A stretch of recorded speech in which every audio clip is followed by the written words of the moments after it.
कुछ समय बाद जब वह लड़का वापस आया तो उसकी पत्नी ने कुछ ऐसा देखा जिसे देख वह हक्की हक्की रह गई। सुनिए, ये कौन है और ये सब क्या है? सुनो, ज्यादा दिमाग मत खाओ। और हाँ, ये मेरी पत्नी है, समझी? और हाँ, ये अब इसी घर में रहेगी, यहीं पे। तुमको रहना है तो चुपचाप रहो, वरना निकलो यहाँ से। जरा गौर करें, अब इस महिला के साथ अचानक क्या हुआ और कुछ समय बाद ये सब फिर से दोहराया गया। रुको, ये कन्नूरी कौन है और तुम्हारी हिम्मत कैसे हुई ये सब करने की? तू कौन होती है मुझे रोकने वाली? मैं एक मर्द हूँ, जो चाहे वो करूँगा, समझी? अब दफा हो जाए यहाँ से, मैं भी इसी के साथ रहूँगा। साथियों, इस प्रस्तुति को कहते हैं बहू पत्नी कथा। तो आइए चलते हैं दूसरी ओर। ये आप समझते आया करो, तो आपकी चिंता होती है। अरे भगवान, क्यों परेशान होती है? मैं क्या मत होती रहा हूँ? कुछ समय बाद किसी कारणवश चमनलाल की मृत्यु हो जाती है। फिर उसी महिला के साथ सभी परिवार व शैवजन के अत्याचार कुछ इस प्रकार हैं। कल मुझे कलंक ने कहा ही अपने पति को, तुझे कोई हक नहीं है जीवित रहने का। हाँ, इसे कोई हक नहीं है जीवित रहने का। इसे अपने पति के साथ जिंदा रहना होगा। नहीं, कृपया मुझे छोड़ दो, मुझे ना मारे, रुक जाओ, ऐसा मत करो। साथियों, यह अत्याचार एक समय ऐसी पीड़ितों के साथ किया जाता था और शायद आज भी कहीं कहीं इस बारे में हमें सुनने को मिल जाता है कि किसी महिला को आपसी तनाव व दहेज के लिए जला दिया गया। इस प्रस्तुति में पीड़ित व सतीव्रता को दर्शाया गया है। आइए अब जरा गौर करें इस ओर।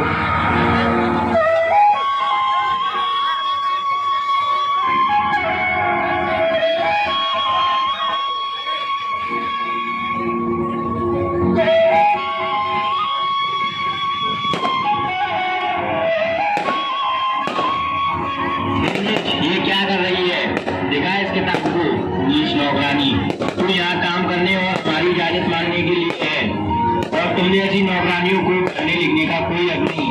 चलो काम कर अपना, काम जो कहेगी। जी जी मालूम। तभी वह लड़की काम करने चली जाती है, मगर अपने खाने के समय चुपके पड़ती भी है। यह प्रस्तुति शिक्षा के अधिकार को दर्शाती है। आइए अब बढ़ते हैं एक और प्रस्तुति की ओर।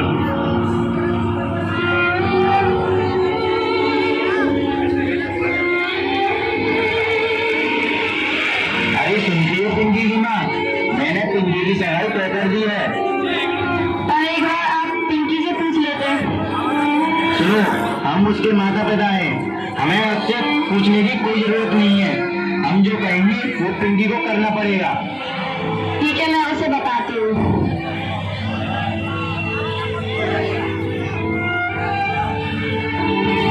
सुनो पिंकी, मैंने और तुम्हारे पिता ने तुम्हारी शादी तय कर दी है, पर माँ मैं अभी शादी के लिए तैयार नहीं हूँ। मुझे पढ़ लिख कर कुछ बनना है, कुछ करना है। बहुत पढ़ ली, अब सिर्फ तेरी शादी होगी। नहीं माँ, मैं शादी नहीं करूँगी। अगर मुझसे जबरदस्ती की तो मैं घर छोड़कर चली जाऊंगी। जब पिंकी के साथ जबरदस्ती की गई तो वह अकेली घर से चली गई और किसी और गांव में अपनी पढ़ाई पूरी करती है। तभी पिंकी के सर को पता चलता है कि पिंकी किसी गरीब परिवार से है। तो पिंकी के सर कहते हैं, ए लड़की, इधर लाओ ये सब किताबें। तुमको यहाँ पढ़ने का कोई अधिकार नहीं है, क्योंकि तुम एक गरीब व नीच परिवार और पिछड़े लोगों में से हो। समझी? यहाँ से चली जाओ। यह सब होने के बाद सभी परिस्थितियों में पिंकी अपनी पढ़ाई पूरी करती है। यह प्रस्तुति संविधान विभाग को दर्शाती है। आओ चलो देखें बाबा साहब की एक छोटी सी झलक।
यह देखिए संसद का दृश्य।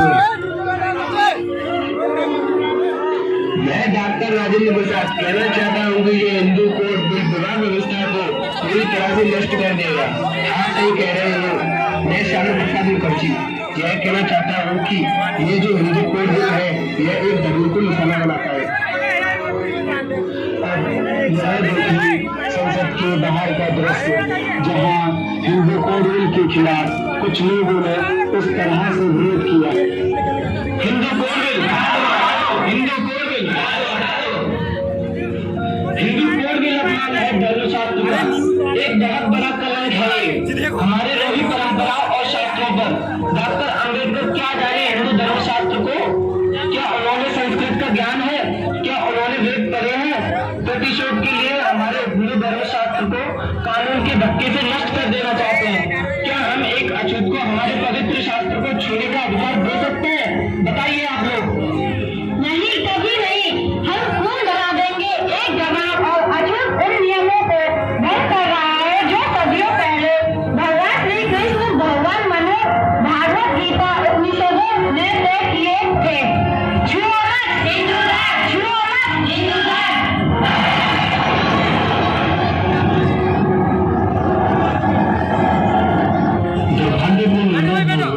काफी समय से मैं मंत्री पद से इस्तीफा देने की सोच रहा था। सिर्फ हिंदू कोड बिल को अमल में लाने की आशा नहीं मुझे, वो निर्णय लेना शुरू करता था। लेकिन इस बिल की मृत्यु के साथ जो विवाह और तलाक वाला हिस्सा भी खत्म कर दिया तो मुझे सदन का सदस्य बने रहने में कोई औचित्य नहीं दिखता। हिंदू कोड बिल इस देश में समाज सुधार के लिए उठाया गया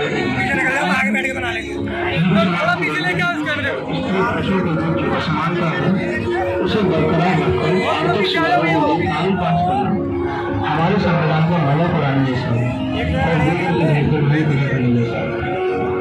मैं किसी भी समुदाय की प्रगति और समुदाय की महिलाओं की प्रगति चाहता हूँ। आइए अब सुनते हैं जो बाबा साहब की बदौलत संभव हो पाया। समाज में महिलाओं को बराबरी का दर्जा देने वाले इन कानूनों की नीति बाबा साहब ने डाली। तलाक को कानूनी दर्जा, हिंदू मैरिज, एक से ज्यादा शादी को गैर कानूनी घोषित किया। एक दूसरे समाज में शादी का अधिकार पर की परंपरा को खत्म कर मामले को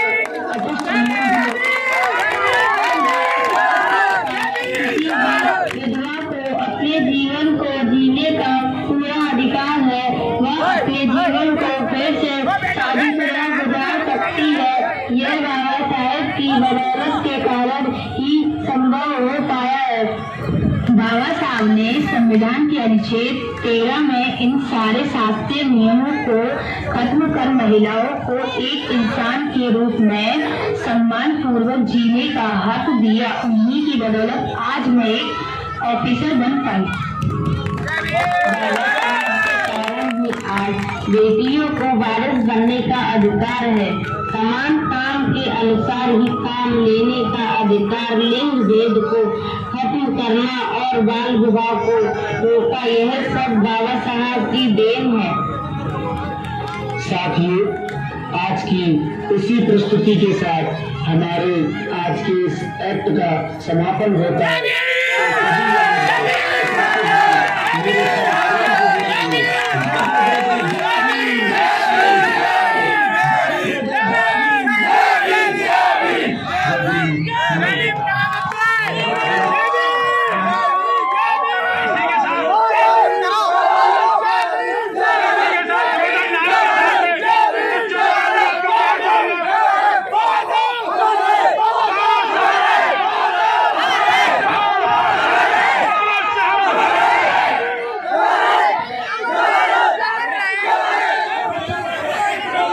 इस वीडियो के पसंद आने पर लाइक शेयर और सब्सक्राइब करना ना भूलें।